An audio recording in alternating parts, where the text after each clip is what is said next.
Shri Arvind online Shri Arvind पाठचक्र रे योगदान करथिबा भाई अपा मान को नमस्कार। आजिर आलोच्य विषय प्रयोगात्मक योग। प्रयोगात्मक योग प्रसंग रे आलोचना करबा निमंते भुवनेश्वर हंसपालर लुना अपा विद्युत प्रभा बेहेरा को मु अनुरोध करुछि। लुना अपा तांकर वक्तव्य प्रदान करंतु। श्री अरविंद शरणं मम, श्री माता शरणं मम।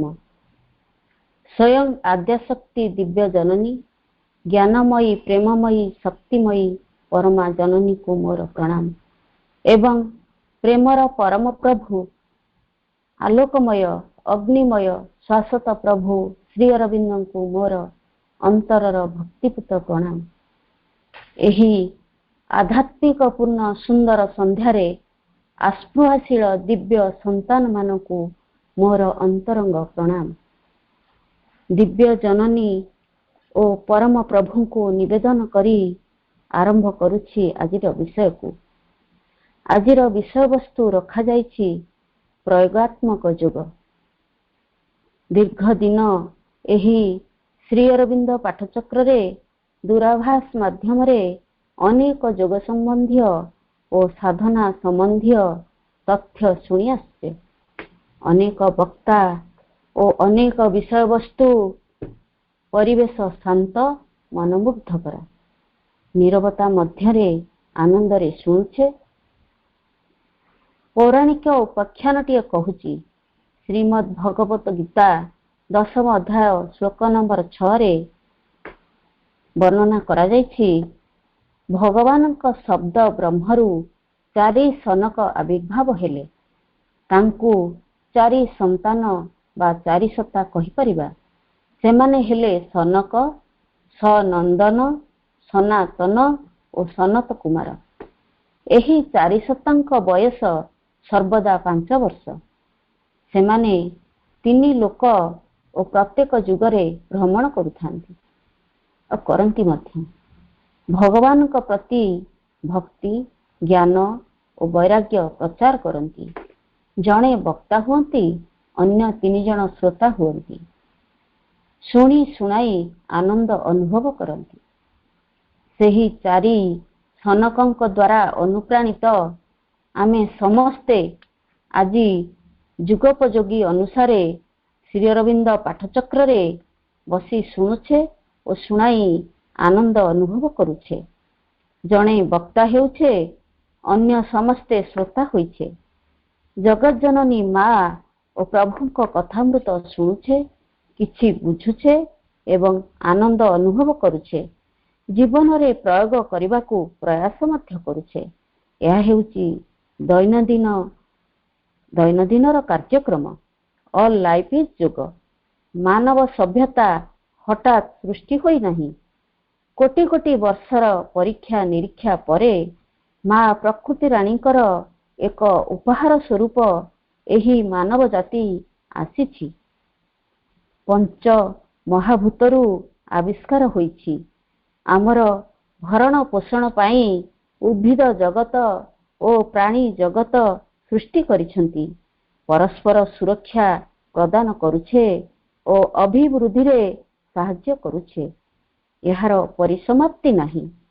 परम प्रभुंक परीक्षागार रे माँ प्रकृति राणी कोटि कोटि वर्ष धरी परीक्षा निरीक्षा चलाइछंती। एक नूतन सत्तार उत्पत्ति कार्य पाई प्रस्तुति चलीछि।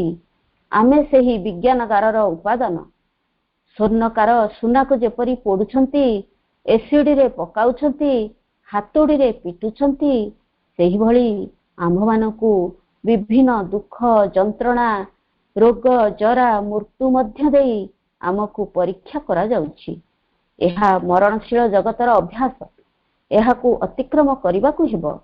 परा प्रकृति और अपरा प्रकृति भगवान कर शक्ति। एहा भगवान कठारु भिन्न होई परिबो नाही। भगवान का अध्यक्षतारे और अधीन रे प्रकृति सृष्टि रचना करती। एणु प्रकृति भगवान कठारु पृथक नुहंती। सुनारे तैयारी अलंकार ଓ ସୁନାରେ ଯେପରି ପୃଥକ ନୁହନ୍ତି, ସୁନା ଯେପରି ପୃଥକ ନୁହନ୍ତି, ଏହି ସୃଷ୍ଟି ଓ ଭଗବାନ ଏକ ତତ୍ତ୍ୱ। ସୃଷ୍ଟି ହେଉଛି ଭଗବାନଙ୍କ ଏକ୍ସଟେନସନ ମାତ୍ର। ଯାହାକୁ ଛୁଇଁବା, ଯାହାକୁ ଦେଖିବା, ଯାହାକୁ ଜାଣିବା, ଯାହାକୁ ଅନୁଭବ କରିବା, ଯାହାକୁ ପ୍ରାପ୍ତ ହେବା, ଯାହାଙ୍କୁ ଅପ୍ରାପ୍ତ ହେବା, ଯାହାଙ୍କୁ ଚିନ୍ତା କରିବା, ଯାହାଙ୍କୁ ଚିନ୍ତା ନ କରିପାରିବା, ଯାହାଙ୍କୁ ଛୁଇଁ ନ ପାରିବା, ଯାହାଙ୍କୁ ନ ଦେଖିପାରିବା, ଯାହାଙ୍କୁ ନ ଜାଣିପାରିବା, ଯାହାଙ୍କୁ ଅନୁଭବ ନ କରିପାରିବା, ସବୁକିଛି ହିଁ ଭଗବାନ। ସେ ମିତ୍ର ରୂପରେ ଆସନ୍ତି, ଶତ୍ରୁ ରୂପରେ ଆସନ୍ତି, ସେ ଦ୍ୱନ୍ଦ୍ୱ ରୂପରେ ଆସନ୍ତି ଓ ପ୍ରତିଦ୍ୱନ୍ଦ୍ୱୀ ରୂପରେ ମଧ୍ୟ ଆସନ୍ତି। ପ୍ରେମ ରୂପରେ ଆସନ୍ତି ଓ ଘୃଣା ରୂପରେ ମଧ୍ୟ ଆସନ୍ତି। ସେ ଦିବା ଆଲୋକରେ ଆସନ୍ତି, ଘନ ଅନ୍ଧକାରରେ ମଧ୍ୟ ଆସନ୍ତି। ସେ ହିଁ ସର୍ବବିଦ୍ୟମାନ।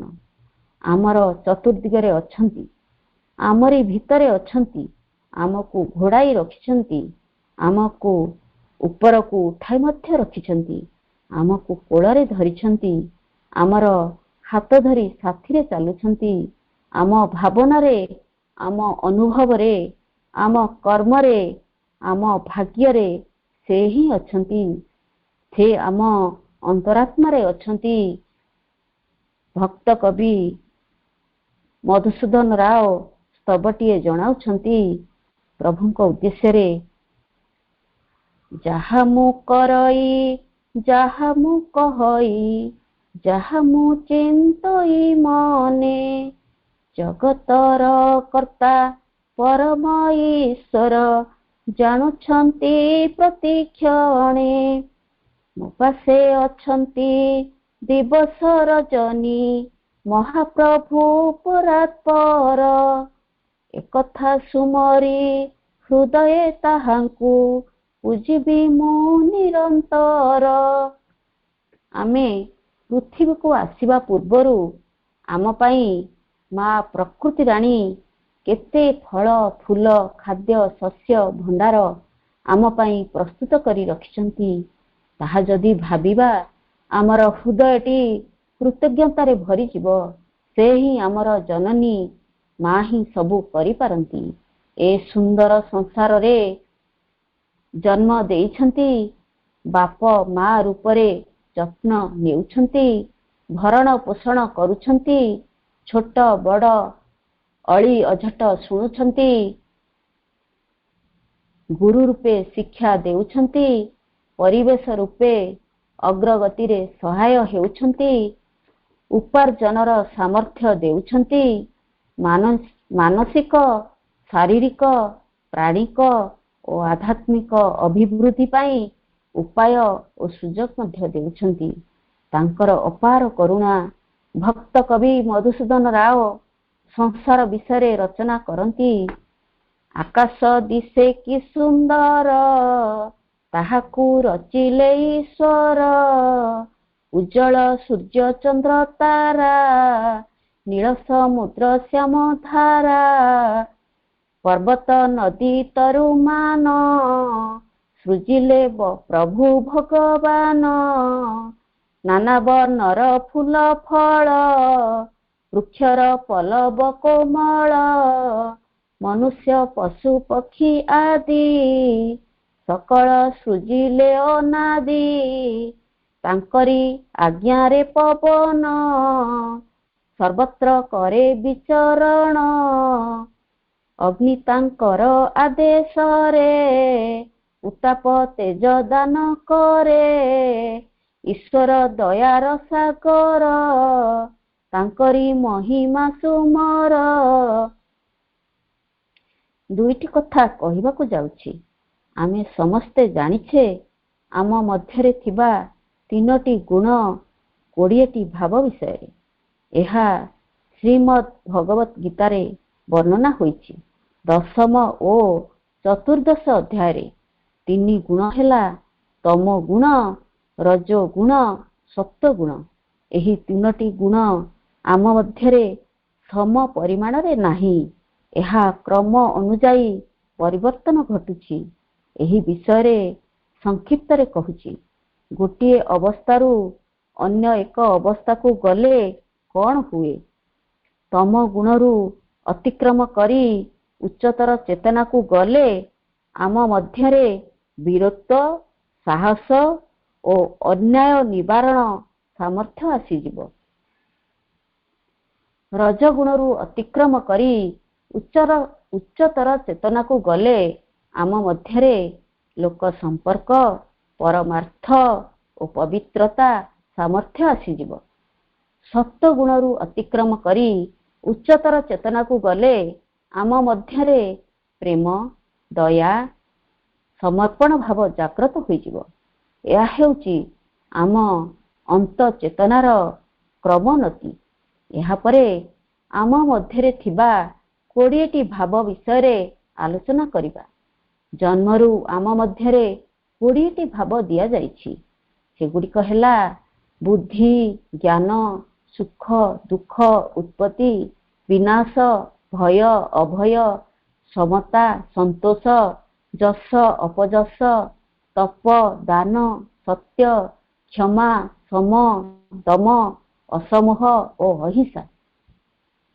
ଏହି 3ଟି ଗୁଣ ଓ 20ଟି ଭାବ ଆମ ମଧ୍ୟରେ ଥିବାରୁ ଏହି ଅନୁଯାୟୀ ଆମର ଜୀବନ ସ୍ରୋତଟି ଆଗେଇ ଚାଲିଛି। ଏହାକୁ ଅତିକ୍ରମ କରିବାକୁ ହେବ। ଆମ ଚେତନା ମାୟା ଦ୍ୱାରା ଆଚ୍ଛନ୍ନ ହୋଇ ରହିଛି। ମାଙ୍କ ପାଖରେ ଶରଣାପନ୍ନ ହେଲେ ସେ କୃପା କରି ଆମ ଉପରେ ଥିବା ମାୟାର ଢାଙ୍କୁଣୀଟି କାଢ଼ି ନେବେ। ଆମ ଗୁଣ ସ୍ୱଭାବକୁ ବଦଳେଇବାରେ ସହାୟ ହେବେ। ପ୍ରଭୁ ଶ୍ରୀ ଅରବିନ୍ଦ ମା ପୁସ୍ତକରେ ଆମକୁ 4ଟି ଉପାୟ ବତାଇ ଦେଇଛନ୍ତି: faith, aspiration, rejection and surrender. ମନ ହେବ ଆଲୋକିତ, ପ୍ରାଣ ଶୁଦ୍ଧ ବଳବନ୍ତ, ଶରୀର ହେବ ଦିବ୍ୟ କର୍ମର ବାହକ, ଚୈତ ସତ୍ତା ହେବ ସମସ୍ତ ସତ୍ତାର ପରିଚାଳକ। ଫେଥ୍, ବିଶ୍ୱାସ, ଏକ ଅଖଣ୍ଡ ବିଶ୍ୱାସ, ଏକ ଦୃଢ଼ ବିଶ୍ୱାସ, ଏକ ନିଷ୍ଠାର ବିଶ୍ୱାସ, ଯେଉଁ ବିଶ୍ୱାସକୁ କେହି ବି ଦୋହଲାଇ ପାରିବେ ନାହିଁ। ମା ଓ ପ୍ରଭୁଙ୍କ ଉପରେ ପୂର୍ଣ୍ଣ ବିଶ୍ୱାସ, ପୂର୍ଣ୍ଣ ଯୋଗ ଉପରେ ଦୃଢ଼ ବିଶ୍ୱାସ। ଥରେ ଯଦି ଏହି ବିଶ୍ୱାସ ସୃଷ୍ଟି ହୋଇଗଲା ତେବେ ଏଥିରୁ ଯେପରି ହଟି ନ ଯାଅ। ଏହିପରି ଏକ ଦୃଢ଼ ସଂକଳ୍ପ। ଆସ୍ପିରେସନ୍, କେବଳ ଭଗବାନଙ୍କୁ ଚାହିଁବା, କେବଳ ଦିବ୍ୟ ଆଲୋକ ଜ୍ଞାନକୁ ଚାହିଁବା, କେବଳ ସ୍ୱାଧୀନତା ଚାହିଁବା, କେବଳ ଅମରତ୍ୱକୁ ଚାହିଁବା, ଶେଷରେ ସେହି ପରମାନନ୍ଦକୁ ହିଁ କେବଳ ଚାହିଁବା। ଏଥିରେ ଯେପରି ମାନବିକ କାମନା ବାସନା ଲୁଚି ରହି ନଥିବ। ତାପରେ ରିଜେକ୍ସନ୍ ବିଷୟରେ ଆଲୋଚନା କରିବା। ଅପରା ପ୍ରକୃତିର ସକଳ ଗତିବୃତ୍ତିର ପ୍ରତ୍ୟାଖ୍ୟାନ। Rejection of the movements of the lower nature. ଆମ ମନ ମଧ୍ୟରେ 5ଟି ଲୋୟର ନେଚରର ମୁଭମେଣ୍ଟ ଅଛି। ଆମ ପ୍ରାଣ ମଧ୍ୟରେ 13ଟି ଲୋୟର ନେଚରର ମୁଭମେଣ୍ଟ ଅଛି। ଆମ ଶରୀର ମଧ୍ୟରେ 9ଟି ଲୋୟର ନେଚରର ମୁଭମେଣ୍ଟ ଅଛି। ସର୍ବମୋଟ 27ଟି ଲୋୟର ନେଚରର ଗତିବୃତ୍ତିରୁ ନିବୃତ୍ତ ହେବା ପାଇଁ ପ୍ରଭୁ ନିର୍ଦ୍ଦେଶ ଦେଉଛନ୍ତି। ସେଗୁଡ଼ିକ ହେଲା ମନ ମଧ୍ୟରେ ଧାରଣା, ଅଭିମତ, ଅଭିରୁଚି, ଅଭ୍ୟାସ ଓ ପରିକଳ୍ପନା। ପ୍ରାଣ ମଧ୍ୟରେ ମଧ୍ୟ ବାସନା, ଦାବି, କ୍ଷୁଧା, ଉତ୍ତେଜନା, ଆବେଗ, ସ୍ୱାର୍ଥପରତା, ଅହଙ୍କାର, ଗର୍ବ, କାମ, ଲୋଭ, ଈର୍ଷା, ଅସୂୟା ଓ ସତ୍ୟ ପ୍ରତି ବିରୁଦ୍ଧାଚାର। ଶରୀର ମଧ୍ୟରେ ମୂଢ଼ତା, ସଂଶୟ, ଅବିଶ୍ୱାସ, ଅଜ୍ଞାନ, ଦୁରାଗ୍ରହ, ସଂକୀର୍ଣ୍ଣତା, ଆଳସ୍ୟ, ପରିବର୍ତ୍ତନ ବିମୁଖତା, ତାମସିକତା। ପ୍ରାଣ, ମନ ଓ ଶରୀର ମଧ୍ୟରୁ 27ଟି ଲୋୟର ନେଚରର ଗତିବୃତ୍ତିକୁ ପ୍ରତ୍ୟାଖ୍ୟାନ କରିବାକୁ ପଡ଼ିବ। ମା ଭଗବତୀଙ୍କ ଚରଣ ତଳେ ସମର୍ପିତ ହେବାକୁ ପଡ଼ିବ। ଆମ ଚେତନାରେ 16ଟି ଭଗବତ ତତ୍ତ୍ୱ ବା ଗୁଣ ସ୍ଥାପନ କରିବାକୁ ପ୍ରାର୍ଥନା କରିବା। ସେଗୁଡ଼ିକ ହେଉଛି ଦୟା, କ୍ଷମା, କରୁଣା, ପ୍ରେମ, ମୈତ୍ରୀ, ତ୍ୟାଗ, ସନ୍ତୋଷ, ଶାନ୍ତି, ସେବାଭାବ, ଆତ୍ମୀୟତା, ସତ୍ୟ, ନିଷ୍ଠା, ସଂଯମ, ନମ୍ରତା, ପବିତ୍ରତା, ଶ୍ରମଶୀଳତା ଓ ଆଧ୍ୟାତ୍ମିକତା। ଏହି 16ଟି ଦିବ୍ୟ ଗୁଣ ଆମ ଅନ୍ତରାତ୍ମାରେ ପରିପ୍ରକାଶ ହେବା ଆବଶ୍ୟକ। ତାପରେ ସମର୍ପଣ ବା ସରେଣ୍ଡର। ସମର୍ପଣ ବିଷୟରେ ଆଲୋଚନା କରିବା। ଯିଏ ଯେତେ ଯାହାକୁ ଭଲ ପାଏ ବା ପ୍ରେମ କରେ ସିଏ ସେତେ ତାକୁ ଦେଇଦିଏ। ଆମେ ଦିବ୍ୟ ଜନନୀ ମାଙ୍କୁ ଭଲ ପାଉଛେ, ମାଙ୍କୁ ସବୁ କିଛି ଦେଇଦେବା। ଆମ ଚିନ୍ତା, ଆମ ଚେତନା, ଆମ ଭାବନା, ଆମ ସୁଖ, ଆମ ଦୁଃଖ, ଆମ ଧନ, ଆମ ମାନ, ଆମ ଅଭିମାନ, ଆମ ଯଶ, ଆମ ଅପଯଶ, ସବୁ କିଛି ମା ପୁସ୍ତକରେ ପ୍ରଭୁ ଶ୍ରୀ ଅରବିନ୍ଦ ଆମକୁ ନିର୍ଦ୍ଦେଶ ଦେଉଛନ୍ତି। ସମର୍ପଣ କରିବାକୁ ହେବ ଭଗବାନଙ୍କ ପାଖରେ ଓ ଭାଗବତୀ ଶକ୍ତିଙ୍କ ପାଖରେ। ନିଜେ ଯାହା ଓ ନିଜର ଯାହା କିଛି ଅଛି, ନିଜ ଚେତନାର ପ୍ରତ୍ୟେକ ସ୍ତର ଓ ପ୍ରତ୍ୟେକ ଗତିବୃତ୍ତିକୁ। ଏହି ଉକ୍ତିକୁ ଅକ୍ଷରେ ଅକ୍ଷରେ ପାଳନ କରିବାକୁ ପ୍ରୟାସ କରିବା। ମାଙ୍କୁ ପ୍ରାର୍ଥନା କରିବା, ଏଥିପାଇଁ ଆମକୁ ଯୋଗ୍ୟ କରାଇ ଦିଅନ୍ତୁ। ପ୍ରଭୁ ପୁଣି ଦର୍ଶାଉଛନ୍ତି, ସମର୍ପଣ ଓ ଆତ୍ମନିବେଦନ ଯେଉଁ ଅନୁପାତରେ ବୃଦ୍ଧି ପାଏ, ସେହି ଅନୁପାତରେ ସାଧକ ସଜ୍ଞାନ ହୋଇଉଠେ ଏବଂ ଅନୁଭବ କରେ ଯେ ତା ମଧ୍ୟରେ ଭାଗବତୀ ଶକ୍ତି ସାଧନା କରୁଛନ୍ତି। ତା ମଧ୍ୟରେ କ୍ରମେ ସେ ନିଜକୁ ବେଶୀ କରି ଢାଳି ଦେଉଛନ୍ତି ଏବଂ ଦିବ୍ୟ ପ୍ରକୃତିର ସ୍ୱାଧୀନତା ଓ ପୂର୍ଣ୍ଣତାର ଭିତ୍ତି ସ୍ଥାପନ କରୁଛନ୍ତି। ଏହା ହେଉଛି ସଜ୍ଞାନ ଅନୁଭବ ଓ ଜୀବନ କ୍ଷେତ୍ରରେ ପ୍ରୟୋଗ କରିବାର ଉପକ୍ରମ। ଆମ୍ଭମାନଙ୍କ ଆଚରଣ ଓ ଉଚ୍ଚାରଣରେ ପ୍ରଭେଦ ନ ରହେ। ଯଦି ରହିବ, ସବୁ ନିଷ୍ଫଳ ହୋଇଯିବ। ଆମେ ଅନ୍ୟକୁ ଯାହା ବୁଝାଇ ଚାଲିଛେ, ନିଜ ଆଚରଣରେ ପରିପ୍ରକାଶ ନ କଲେ ତାହା ମଧ୍ୟ ନିଷ୍ଫଳ ହେବ। କୌଣସି ତତ୍ତ୍ୱକୁ ଶୁଣିଲେ ଯେତିକି ଭିତରକୁ ଯିବା, କହିଲେ ଟିକେ ଅଧିକ ଭିତରକୁ ଯିବା, ଲେଖିଲେ ଆହୁରି ଟିକେ ଅଧିକ ଭିତରକୁ ଯିବା, ଅଧ୍ୟୟନରେ ଆହୁରି ଅଧିକ ଭିତରକୁ ଯିବା, ଜୀବନରେ ପ୍ରୟୋଗ କଲେ ପୂର୍ଣ୍ଣତା ଆଡ଼କୁ ଯିବା, ସବୁର ଆବଶ୍ୟକତା ଅଛି। ଏହିପରି ଆମକୁ କ୍ରମନ୍ୱୟରେ ଅତିକ୍ରମ କରିବାକୁ ପଡ଼ିବ। ଶ୍ରୀମଦ୍ ଭଗବତ୍ ଗୀତା 10ମ ଅଧ୍ୟାୟର 9ମ ଶ୍ଲୋକରେ ଆଲୋଚନା କରାହୋଇଛି, ଯିଏ ଈଶ୍ୱରଙ୍କୁ ଚିନ୍ତା ଚେତନାରେ ରଖିଥାନ୍ତି, ତାଙ୍କଠାରେ ସମର୍ପିତ ହୋଇଥାନ୍ତି, ତାଙ୍କୁ ଭକ୍ତି କରୁଥାନ୍ତି, ଭଗବାନଙ୍କର ପ୍ରଭାବ ଐଶ୍ୱର୍ଯ୍ୟ ବିଷୟରେ ପରସ୍ପର ଆଲୋଚନା କରୁଥାନ୍ତି, ଜଣେ ଅନ୍ୟ ଜଣକୁ ବୁଝାଇବାକୁ ପ୍ରୟାସ କରୁଥାନ୍ତି, ସେହିମାନେ ହିଁ ପ୍ରଭୁକୁ ପ୍ରାପ୍ତି ହୁଅନ୍ତି। ଏହି ମାର୍ମିକ ଅର୍ଥଟି ବୁଝି ନିରନ୍ତର ନିଜ ମଧ୍ୟରେ ପ୍ରତିଫଳନ କରିବାକୁ ମାଙ୍କୁ ପ୍ରାର୍ଥନା କରିବା। ମୋର ଉତ୍ତମ ଗୁଣମାନ ଆନନ୍ଦେ କରୁଥାଇ ଜ୍ଞାନ, ବୁଝାନ୍ତି ପରସ୍ପର ସେହି ମୋ କଥା ହରଷିତ ହୋଇ, ଶାନ୍ତି କି ଲଭନ୍ତି ସେ ଜାଣ, ପରମାନନ୍ଦେ ଥାଏ ମନ। ଆଜିର ପ୍ରସଙ୍ଗ ଅନୁସାରେ ମାଙ୍କର ଉପାଦେୟ ବାଣୀଟିଏ ଉପସ୍ଥାପନ କରିବା। To speak well is good, to act well is better, never let your actions be below your words. ଆମ ଜୀବନର ଗତି ଉପରେ କିଛି ଆଲୋଚନା କରିବା। ସେହି ଜୀବନ ସମୂହ ହେଲା ordinary life, religious life, spiritual life, divine life. ଆମେ ଏକ ସମୟରେ ଅନେକ ପ୍ରକାର ଜୀବନ ଧାରଣ କରୁଛେ। ପ୍ରଥମରୁ ଆମେ ସାଧାରଣ ଜୀବନ ମଧ୍ୟରେ ଥାଉ, ଜନ୍ମ ଅନୁଯାୟୀ ଧାର୍ମିକ ଜୀବନଟିଏ ପାଉ, ହିନ୍ଦୁ, ମୁସଲିମ, ଖ୍ରୀଷ୍ଟିଆନ, ବୌଦ୍ଧ, ଜୈନ, ଅନ୍ୟ କିଛି। ତାପରେ ଦେଶ କାଳ ଅନୁଯାୟୀ ପାଶ୍ଚାତ୍ୟ ହୋଇଯାଉ। ଆମ ସମସ୍ତଙ୍କ ଉପରେ ଜାତିର ମୋହରଟିଏ ଲାଗିଯାଏ। ଧାର୍ମିକ ଅନୁଷ୍ଠାନରେ ପ୍ରବେଶ କରିବାକୁ କାହାକୁ ଅନୁମତି ମିଳେ ତ କାହାକୁ ନିଷେଧ କରାଯାଏ। ରୀତି ନୀତି, ରୂପ ଅରୂପ, ନିୟମ ପଦ୍ଧତି ଅନେକ କଟକଣା ମଧ୍ୟରେ ରହିଯାଉ। ଏହା ଆମର ପ୍ରାଥମିକ ଅବସ୍ଥା। ଏହାପରେ ଆମ ଜୀବନରେ ଗୋଟିଏ ମୋଡ଼ ଆସେ। ତାପରେ ଆମର ଯାତ୍ରା ପଥ ବଦଳିଯାଏ। ଭଗବାନଙ୍କ ଆଡ଼କୁ ଯିବା ପାଇଁ ରାସ୍ତାଟିଏ ମିଳିଯିବାର ସମ୍ଭାବନା ଥାଏ।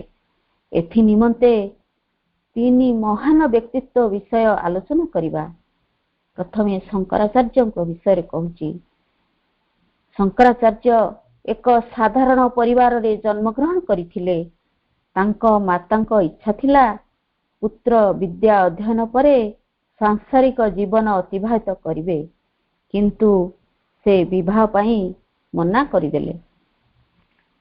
ସେ ଭବିଷ୍ୟତର ଲକ୍ଷ୍ୟ ସ୍ଥିର କଲେ, ଭବିଷ୍ୟତ ଜୀବନର ସ୍ୱରୂପ ତିଆରି କଲେ, ଦୃଷ୍ଟିକୋଣ ବଦଳାଇ ଦେଲେ, କାର୍ଯ୍ୟ ପଦ୍ଧତି ନିଜେ ସ୍ଥିର କଲେ।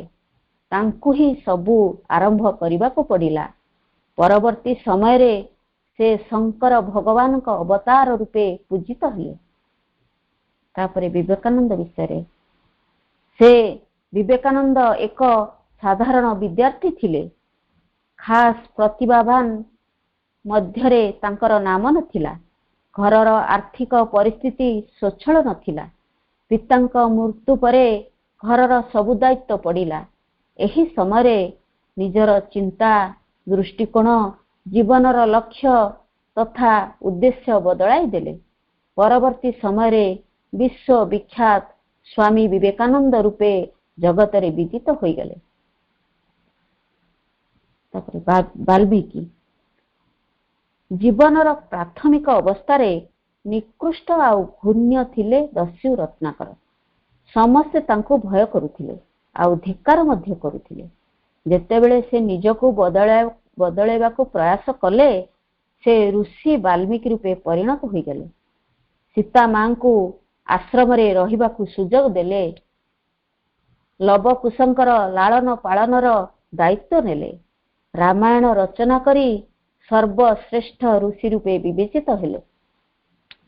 ଆମେ ସମସ୍ତେ ଅକାରଣରେ କିଛି ସମୟ ପାଇଁ ରୀତିନୀତି, ରୂପ ଅରୂପ, ପର୍ବପର୍ବାଣୀ, ଦେବା ଦେବୀ ମଧ୍ୟରେ ଘୁରି ବୁଲୁଛେ।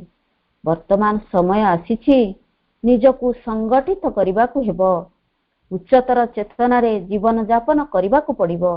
ନିଜ ଭିତରେ ଥିବା ସତ୍ୟ ଚେତନା ସହ ସଂଯୋଗ ସ୍ଥାପନ କରିବାକୁ ପଡ଼ିବ। ମା ଭଗବତୀ ଜନନୀଙ୍କ ବାହୁ ଛାୟା ତଳେ ରହିବା, ତାଙ୍କରି ପାଖରେ ନିଜକୁ ସମର୍ପଣ କରିବା। ସେ ଆମ ଅନ୍ତରରେ ସେହି ଦିବ୍ୟ ପୁରୁଷ ଚୈତନ୍ୟଙ୍କ ସହ ସଂଯୋଗ କରାଇ ଦେବେ, ଅର୍ଥାତ୍ ତାଙ୍କୁ ହିଁ ଆମେ ସେଇଠାରେ ଅନୁଭବ କରିବା। ମା ଏବଂ ପ୍ରଭୁ ଏକ ତତ୍ତ୍ୱ, ପୁରୁଷ ପ୍ରକୃତି ଏକ ତତ୍ତ୍ୱ, ଭଗବାନ ଆଉ ଶକ୍ତି ଏକ ତତ୍ତ୍ୱ। ସଜ୍ଞାନରେ ଆମେ ଜାଣିପାରିବା ସେ ହିଁ ସବୁ କିଛି, ସେ ହିଁ ଆମର ଦିବ୍ୟ ଜନନୀ।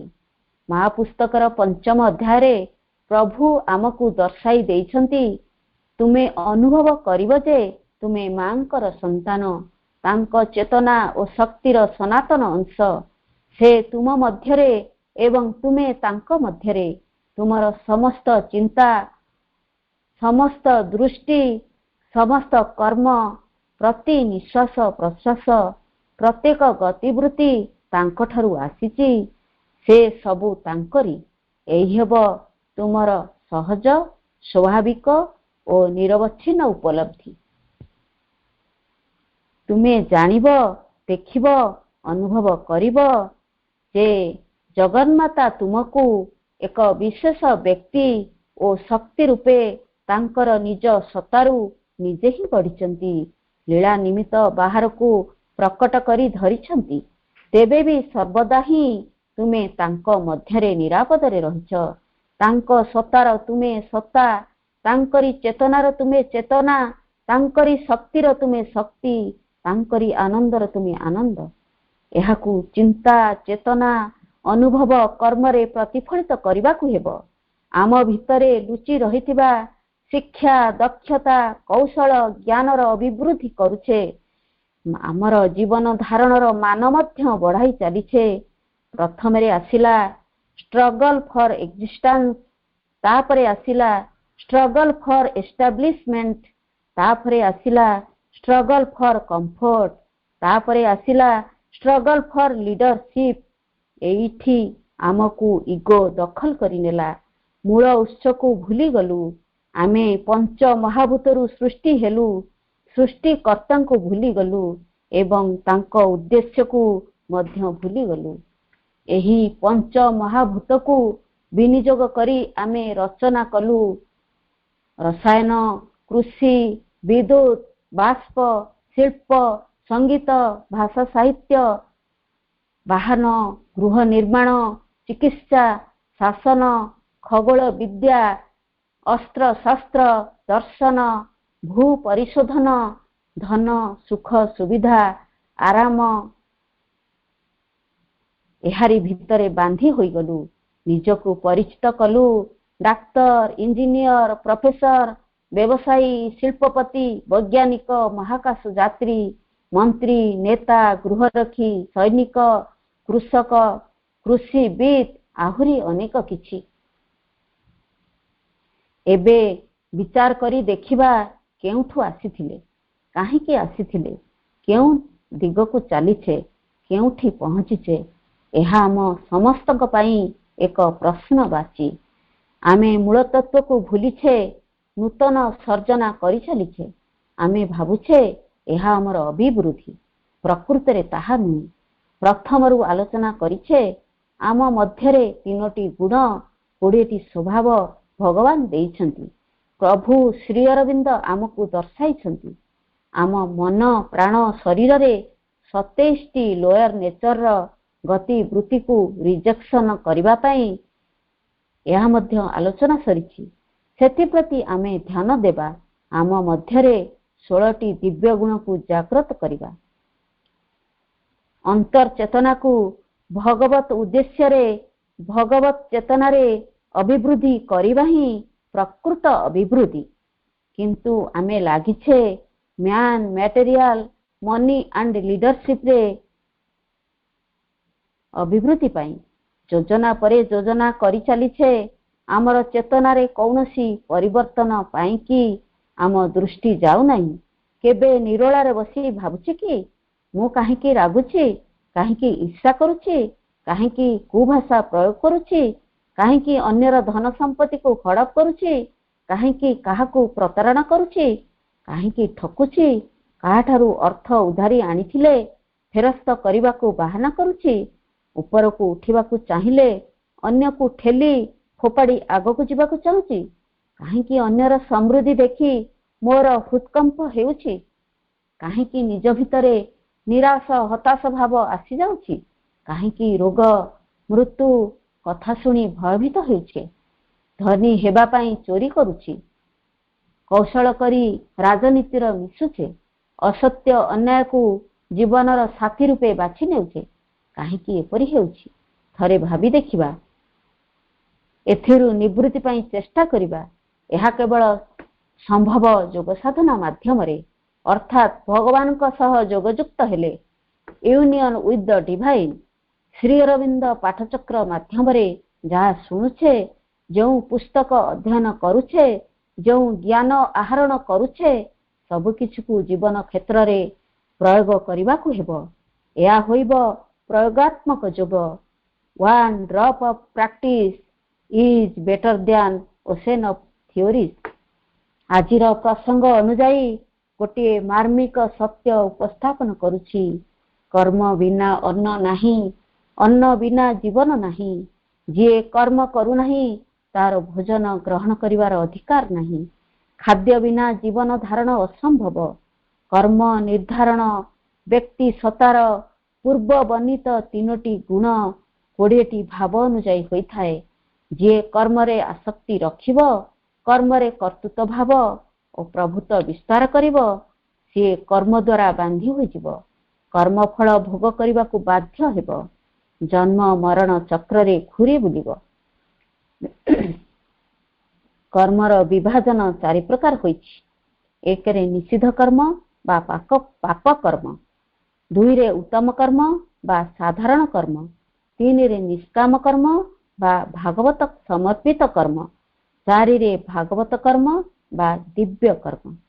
ପ୍ରଥମଟି ଆଲୋଚନା କରିବା। ଶାସ୍ତ୍ରରେ ଯାହା ବିରୁଦ୍ଧ ତାହା ହେଲା ନିଷିଦ୍ଧ କର୍ମ। ଠକିବା, ଅସତ୍ ଉପାୟରେ ଅର୍ଥ ଉପାର୍ଜନ କରିବା, ଲୁଣ୍ଠନ କରିବା, ଅନ୍ୟଠାରୁ ଅର୍ଥ ଆଣି କୌଣସି ବସ୍ତୁ, ଜମି କିମ୍ବା ଗୃହ ଦେବାକୁ ପ୍ରତିଶ୍ରୁତି ଦେଇ ପ୍ରତାରଣା କରିବା, ହତ୍ୟା କରିବା, ପରସ୍ତ୍ରୀ ଅପହରଣ କରିବା, ବ୍ୟଭିଚାରରେ ଲିପ୍ତ ରହିବା ଇତ୍ୟାଦି ନିଷିଦ୍ଧ କର୍ମ। ଶାସ୍ତ୍ର ବିରୁଦ୍ଧ ଆଚରଣକାରୀ 6 ଜଣକୁ ଆତତାୟୀ କୁହାଯାଏ। ଅଗ୍ନି ସଂଯୋଗକାରୀ, ବିଷ ପ୍ରଦାନକାରୀ, ଶସ୍ତ୍ର ଧରି ହତ୍ୟା କରିବା ପାଇଁ ଉଦ୍ୟତ ବ୍ୟକ୍ତି, ଧନ ହରଣକାରୀ, ଜମି ହରଣକାରୀ, ସ୍ତ୍ରୀ ହରଣକାରୀ।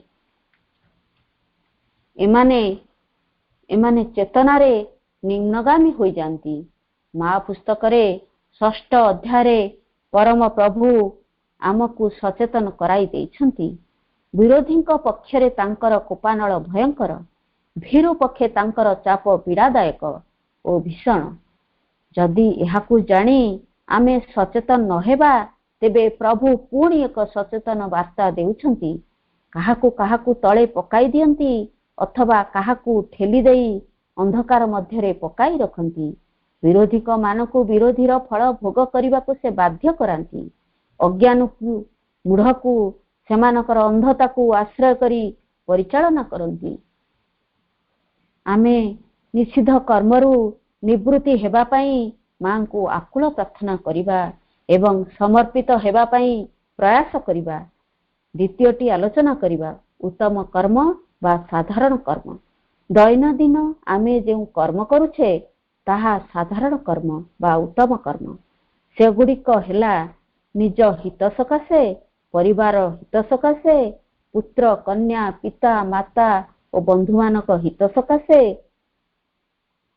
ଦେଶ ତଥା ମନୁଷ୍ୟ ଜାତିର ହିତ ସକାଶେ, କୃଷି, ବାଣିଜ୍ୟ, ଦେଶ ସେବା, ଔଷଧାଳୟ, ଅନ୍ନ, ବସ୍ତ୍ର ଦାନ, ଦରିଦ୍ର ସେବା, ସନ୍ଧ୍ୟା ବନ୍ଦନ, ଦେବ ପୂଜନ, ପିତୃ ପୂଜନ ମାନେ ଶ୍ରାଦ୍ଧ ଇତ୍ୟାଦି, ଧର୍ମ ସେବା ଆଦି କର୍ମ, ଏହା ସମସ୍ତ ଉତ୍ତମ କର୍ମ ବା ସାଧାରଣ କର୍ମର ଅନ୍ତର୍ଭୁକ୍ତ। ଏହି ସମସ୍ତ କର୍ମ ଭାଗବତ ଉଦ୍ଦେଶ୍ୟରେ, ଭାଗବତ ସେବାରେ ସମ୍ପାଦିତ ହୋଇ ଭଗବାନଙ୍କୁ ସମର୍ପଣ କର। ଏହି ସମସ୍ତ କର୍ମ ଭାଗବତ ଉଦ୍ଦେଶ୍ୟରେ, ଭାଗବତ ସେବା ରୂପରେ ସମ୍ପାଦିତ ହୋଇ ଭଗବାନଙ୍କୁ ସମର୍ପଣ କରା ହେଉନାହିଁ। ତେଣୁ କର୍ମଫଳ ଭୋଗ କରିବାକୁ ପଡୁଛି। ଜନ୍ମ ମରଣ ଚକ୍ରରେ ଭ୍ରମଣ କରିବାକୁ ପଡୁଛି। ଯେତେ ମହାନ ଉତ୍ତମ କର୍ମ ହୁଏ, ଗୋଟିକ ପରେ ଗୋଟିଏ କାମନା ବାସନା ଉତ୍ପନ୍ନ ହୁଏ। ଉତ୍ତମ କର୍ମରେ କାମନା ବାସନା ରହିଥିବାରୁ ବ୍ୟକ୍ତି ଜନ୍ମ ମରଣ ଚକ୍ରରେ ଘୂରି ବୁଲେ। କେତୋଟି ସାରତତ୍ତ୍ୱ କହୁଛି। କର୍ମ ସ୍ୱାବଲମ୍ବୀ ନୁହେଁ, ଭାବ ଓ ପ୍ରେରଣା ଉପରେ ନିର୍ଭର କରେ। ମନୁଷ୍ୟର ଅହଂ ଭାବରେ ବ୍ୟକ୍ତିତ୍ୱ ନିର୍ମାଣ ହୋଇଛି। ମୁଁ ଏବଂ ମୋର, ଏହା ହେଲା ବ୍ୟକ୍ତିତ୍ୱ। ମୁଁ କର୍ମ କରୁଛି, ଏହା ହେଲା ଭାବ। ସାଧାରଣ ମନୁଷ୍ୟ ଏହି ଅହଂ ବୋଧ ତ୍ୟାଗ କଲେ ତାମସିକତାରେ ବୁଡ଼ିଯିବ। ତାହାଦ୍ୱାରା କୌଣସି କର୍ମ ହେବ ନାହିଁ। ଯେ ପର୍ଯ୍ୟନ୍ତ ଅହଂବୋଧ ବିଦ୍ୟମାନ, ସେ ପର୍ଯ୍ୟନ୍ତ କୌଣସି ଉତ୍କୃଷ୍ଟ କାର୍ଯ୍ୟ ନିଷ୍କାମ ହୋଇପାରିବ ନାହିଁ। ମନୁଷ୍ୟ ଜନ୍ମ ମରଣ ଚକ୍ରରେ ଏହିପରି ଘୁରୁ ବୁଲୁଥିବ। ଏହିପରି ଅବସ୍ଥାରେ ବର୍ତ୍ତମାନ ଆମେ ଏଠାରେ ଅଛୁ। କର୍ମରୁ ଅହଂବୋଧ ଛାଡ଼ି ପାରୁନାହିଁ, ନିଷ୍କାମ କର୍ମ ମଧ୍ୟ ହୋଇପାରୁନାହିଁ। ଏ ଅବସ୍ଥାରେ ପ୍ରଭୁ ଶ୍ରୀ ଅରବିନ୍ଦ ଏକ ପଥ ବତାଉଛନ୍ତି। ଏ ବିଷୟରେ କିଛି ଆଲୋଚନା କରିବା। ତୃତୀୟ କର୍ମ ହେଲା ନିଷ୍କାମ କର୍ମ ବା ଭାଗବତ ସମର୍ପିତ କର୍ମ। କର୍ମ ନିର୍ଭର କରେ ଭାବ ଓ ପ୍ରେରଣା ଉପରେ। ଯଦି ଆମର ସମସ୍ତ କର୍ମ ଭାଗବତ ଉଦ୍ଦେଶ୍ୟରେ ହୁଏ, ଭଗବାନଙ୍କୁ ଅର୍ପଣ କରାହୁଏ, ଭାଗବତୀ ଶକ୍ତି ଦ୍ୱାରା ପରିଚାଳିତ ହୋଇ ସମ୍ପାଦନ କରାହୁଏ, ସାଧାରଣ କର୍ମ ନିଷ୍କାମ ହୁଏ। ଭଗବତ ପ୍ରାପ୍ତି କରାଏ, ଯନ୍ତ୍ରରେ ପରିଣତ କରାଏ, ମନ ପ୍ରାଣ ଶରୀରରେ ଭଗବାନଙ୍କୁ ପ୍ରକଟ କରାଏ। ପ୍ରଭୁ ମା ପୁସ୍ତକର 5ମ ଅଧ୍ୟାୟରେ ପଥ ନିର୍ଦ୍ଦେଶ କରୁଛନ୍ତି। କିନ୍ତୁ ଏପରି ଦିନ ଆସିବ ଯେତେବେଳେ ତୁମେ କ୍ରମଶଃ ଅନୁଭବ କରିବ ଯେ ତୁମେ କର୍ମୀ ନୁହଁ ଯନ୍ତ୍ର। ଏଇଠାରୁ ଆମର ନିଷ୍କାମ କର୍ମ ବା ଭାଗବତ ସମର୍ପିତ କର୍ମ ଆରମ୍ଭ ହେବ।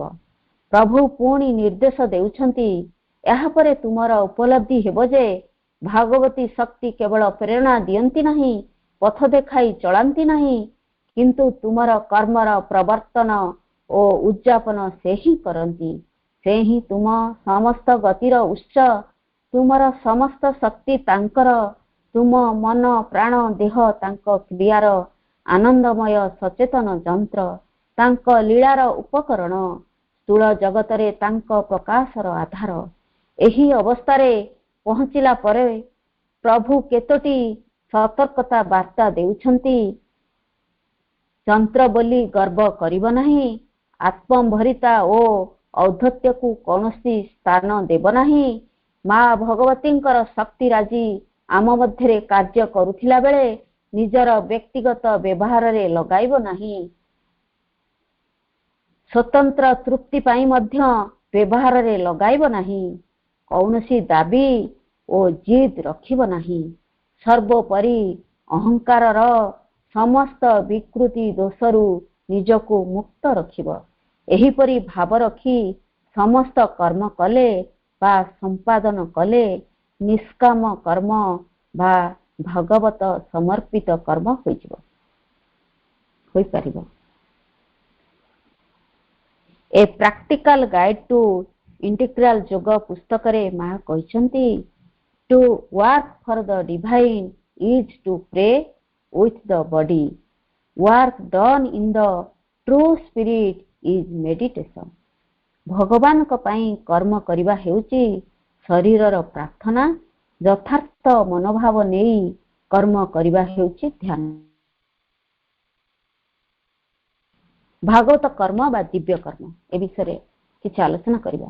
ବ୍ୟକ୍ତିର ମନ ପ୍ରାଣ ଶରୀର ତଥା ସମସ୍ତ ସତ୍ତା ଭଗବାନଙ୍କ ଠାରେ ସମର୍ପିତ ହେଲେ ତାହା ପରିଚାଳିତ ହୁଏ ଭାଗବତୀ ଶକ୍ତି ଦ୍ୱାରା। ଭାଗବତୀ ଶକ୍ତିର ପ୍ରେରଣାରେ ବ୍ୟକ୍ତି ଦ୍ୱାରା କର୍ମ ସମ୍ପାଦନ ହେଲେ କର୍ମର କର୍ତ୍ତା ବ୍ୟକ୍ତି ହୁଅନ୍ତି ନାହିଁ, ହୁଅନ୍ତି ଭଗବାନ। ଏହା ହିଁ ଭାଗବତ କର୍ମ। ଏହା ମନ ପ୍ରାଣ ଦ୍ୱାରା ପରିଚାଳିତ ହୁଏ ନାହିଁ। ପ୍ରଭୁ ଶ୍ରୀ ଅରବିନ୍ଦ ଏହି ମର୍ମରେ ଦର୍ଶାଉଛନ୍ତି, ଯେତେବେଳେ ଏହି ଅବସ୍ଥା ତୁମ ମଧ୍ୟରେ ପୂର୍ଣ୍ଣାଙ୍ଗତା ପ୍ରାପ୍ତ ହେବ, ସେତେବେଳେ ତାଙ୍କର ଅତିମାନସ ତେଜରାଜି ତୁମକୁ ଅବାଧରେ ପରିଚାଳିତ କରିପାରିବ। ସେତେବେଳେ ହେବ ଦିବ୍ୟ କର୍ମରେ ତୁମର ସର୍ବାଙ୍ଗ ସୁନ୍ଦର ସିଦ୍ଧି। ଜ୍ଞାନ ସଂକଳ୍ପ କର୍ମ ହେବ ଅଭ୍ରାନ୍ତ ସରଳ ଜ୍ୟୋତିର୍ମୟ ସ୍ୱତଃସ୍ଫୁର୍ତ୍ତ ନିର୍ଦୋଷ ପରମେଶ୍ୱରଙ୍କ ଠାରୁ ଉଚ୍ଚାରିତ ଏକ ପ୍ରବାହ, ଶାଶ୍ୱତଙ୍କର ଏକ ଦିବ୍ୟ ଗତି। ଆଜିର ପ୍ରସଙ୍ଗରେ ଆଉ କିଛି ଆଲୋଚନା କରିବାକୁ ଯାଉଛି। ଶ୍ରୀ ଅରବିନ୍ଦ ପିଲାଦିନୁ ମାତୃସ୍ନେହ ପାଇନଥିବାରୁ ଭାରତ ମାତାଙ୍କୁ ଜନନୀ ରୂପେ ଗ୍ରହଣ କରିନେଲେ। 14 ବର୍ଷର ବନବାସ ଭଳି ବିଲାତରେ ଶିକ୍ଷା ସମାପ୍ତ କରି ଭାରତକୁ ଫେରିଲେ। ପ୍ରଥମେ ପିତୃ ବିୟୋଗର ସମ୍ବାଦ। ଜନ୍ମ ଦେଇଥିବା ଜନନୀ ସନ୍ତାନକୁ ଚିହ୍ନି ପାରିଲେ ନାହିଁ। ଜନନୀ ସନ୍ତାନକୁ ଚିହ୍ନି ପାରିଲେ ନାହିଁ। 21 ବର୍ଷର ଯୁବକ ବରୋଦାର ଷ୍ଟେଟ୍ ସର୍ଭିସରେ ଯୋଗ ଦେଲେ। ପ୍ରଥମେ ଶାସନ କାର୍ଯ୍ୟ, ପରେ ଫରାସୀ ଭାଷାର ଅଧ୍ୟାପକ, ଇଂରାଜୀ ଭାଷାର ଅଧ୍ୟାପକ, ତାପରେ ଭାଇସ୍ ପ୍ରିନ୍ସିପାଲ ଓ ପ୍ରିନ୍ସିପାଲ ପଦ ତୁଲାଇଲେ। 13 ବର୍ଷ କାଳ ବରୋଦାର ଷ୍ଟେଟରେ ରହି ସଂସ୍କୃତ, ମରାଠୀ, ଗୁଜରାଟୀ, ବଙ୍ଗଳା ଭାଷା ଶିକ୍ଷା କଲେ। ଭାରତୀୟ ପୁରାଣ, ସଂସ୍କୃତ ଶାସ୍ତ୍ର ସବୁ ଅଧ୍ୟୟନ କଲେ। ପୁରାଣ, ଉପନିଷଦ ଆଦିର ଅନୁବାଦ କଲେ। ନିଜର ଅନେକ କବିତା, ନାଟକ, ସାହିତ୍ୟ, ପ୍ରବନ୍ଧ ଆଦି ରଚନା କଲେ। 34 ବର୍ଷର ଯୁବ ସୁଲଭ ବ୍ୟକ୍ତିତ୍ୱ ନେଇ ଶ୍ରୀ ଅରବିନ୍ଦ କଲିକତାର ଜାତୀୟ ମହାବିଦ୍ୟାଳୟରେ ଅଧ୍ୟକ୍ଷ ପଦ ଗ୍ରହଣ କଲେ। ବରୋଦାରେ 750 ଟଙ୍କାରେ ଚାକିରି ଛାଡ଼ି 150 ଟଙ୍କାରେ ଅଧ୍ୟକ୍ଷ ପଦ ଗ୍ରହଣ କଲେ। ଶ୍ରୀ ଅରବିନ୍ଦ ଯେତେବେଳେ ବରୋଦାରୁ ଫେରି କଲିକତା ଆସିଲେ, ଏକଥା ସର୍ବତ୍ର ପ୍ରଚାର ହୋଇଗଲା। ଛାତ୍ରମାନେ ଦଳ ଦଳ ହୋଇ ଏହି ମହାନ ବିଦ୍ୱାନ ଦେଶପ୍ରେମୀକୁ ଦେଖିବାକୁ ଦୌଡ଼ିଲେ। ତାଙ୍କୁ ସମକ୍ଷରେ ଦେଖି ସମସ୍ତେ ଅବାକ୍ ହୋଇଗଲେ।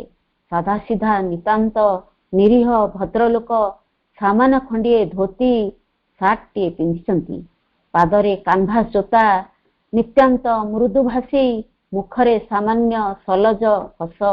ଇଏ କଣ ସେହି ପଣ୍ଡିତ ଯିଏ ୟୁରୋପର 7ଟି ଭାଷା ଓ ଭାରତର 7ଟି ଭାଷାର ଓସ୍ତାଦ? ତାଙ୍କର ଶିକ୍ଷା ଦେବାର ପଦ୍ଧତି ସମ୍ପୂର୍ଣ୍ଣ ସ୍ୱତନ୍ତ୍ର। ସବୁ ଶ୍ରେଣୀର ଛାତ୍ରମାନେ ନୀରବ ନିଶ୍ଚଳ ମନ୍ତ୍ରମୁଗ୍ଧ ହୋଇ ତାଙ୍କର ମଧୁର କଣ୍ଠସ୍ୱର, ଅପୂର୍ବ ସ୍ୱରର ପଠନ ଶୁଣୁଥିଲେ। ଏପରିକି ଅନ୍ୟ ପ୍ରଫେସରମାନେ ମଧ୍ୟ ନିଜ କ୍ଲାସ୍ ଛାଡ଼ି ଶ୍ରୀ ଅରବିନ୍ଦଙ୍କ ଲେକ୍ଚର ଶୁଣିବାକୁ ଛୁଟୁଥିଲେ। ଶ୍ରୀ ଅରବିନ୍ଦ ତାଙ୍କ ଜୀବନ ଯାତ୍ରାର ମୋଡ଼ କାହିଁକି ବଦଳିଗଲା ସେ ବିଷୟରେ ଆଲୋଚନାଟି ରଖୁଛି। ଯେଉଁଦିନ ଶ୍ରୀ ଅରବିନ୍ଦଙ୍କୁ ଆରେଷ୍ଟ କରାଗଲା ସେଦିନ ତାଙ୍କ ପାଖରେ ଭଉଣୀ ସରୋଜିନୀ ଓ ପତ୍ନୀ ମୃଣାଳିନୀ ଦେବୀ ଥିଲେ। ଭୋରୁ ତାଙ୍କୁ ଇଂରେଜ ପୋଲିସ ହାତକଡ଼ି ଅଣ୍ଟାରେ ଦଉଡ଼ି ବାନ୍ଧି ରାସ୍ତାରେ ଚଲାଇ ଚଲାଇ ନେବାକୁ ଉଦ୍ୟତ ହେଲେ। ସେ ସମୟରେ ବହୁତ ମାନସିକ କଷ୍ଟ ଅନୁଭବ କରୁଥିଲେ। କଏଦୀଖାନାରେ ସେଲରେ ରଖାଗଲା। ଆହୁରି ଦୁଃଖରେ ଭାଙ୍ଗି ପଡ଼ିଲେ। ଏକ ଅସହାୟ ବ୍ୟକ୍ତିର ବ୍ୟକ୍ତିତ୍ୱ ନେଇ ଭଗବାନଙ୍କୁ ହାତ ଯୋଡ଼ି ଆକୁଳ ପ୍ରାର୍ଥନା କଲେ, ପ୍ରଭୁ, ମୁଁ କଣ ଦୋଷ କଲି ଯେଉଁଥିପାଇଁ ମୋତେ ଏତେ ଦଣ୍ଡ ଭୋଗିବାକୁ ପଡୁଛି? ଏହିପରି ଲଗାତାର କିଛି ଦିନ ଆକୁଳ ପ୍ରାର୍ଥନା କଲେ। ତାଙ୍କ ଅନ୍ତରରେ ଭଗବାନଙ୍କର ମୃଦୁ ସ୍ୱର ଶୁଣିପାରିଲେ। ତୁମକୁ ଏଠାକୁ ଆଣିବାକୁ ବାଧ୍ୟ ହେଲୁ କାରଣ ତୁମେ ଏହା ପୂର୍ବରୁ ଆମର ନିର୍ଦ୍ଦେଶ ମାନିଲ ନାହିଁ। ଯେତେବେଳେ ଶ୍ରୀ ଅରବିନ୍ଦ କଲିକତାକୁ ଆସିଲେ ସେତେବେଳେ ଅଧ୍ୟକ୍ଷ ପଦର ଦାୟିତ୍ୱ, 2ଟି ପତ୍ରିକାର ସମ୍ପାଦନା କାର୍ଯ୍ୟ, ଅନେକ ଆର୍ଟିକିଲ, ପବ୍ଲିକ ମିଟିଂରେ ବ୍ୟସ୍ତ ରହିଲେ। କାର୍ଯ୍ୟ ପରିସର ବଢ଼ିଗଲା। ଦିନରାତି ପରିଶ୍ରମ କରି ସମୟ ମୁତାବକ ନ ଶୋଇ ନ ଖାଇ ଶରୀର ଉପରେ ବହୁତ ଚାପ ପଡ଼ିଲା। ଦୁର୍ବଳ ହେବାକୁ ଲାଗିଲେ ଏବଂ ଅସୁସ୍ଥ ହେବାକୁ ଲାଗିଲେ। ଭିତରୁ ଭଗବାନଙ୍କ ଇଙ୍ଗିତ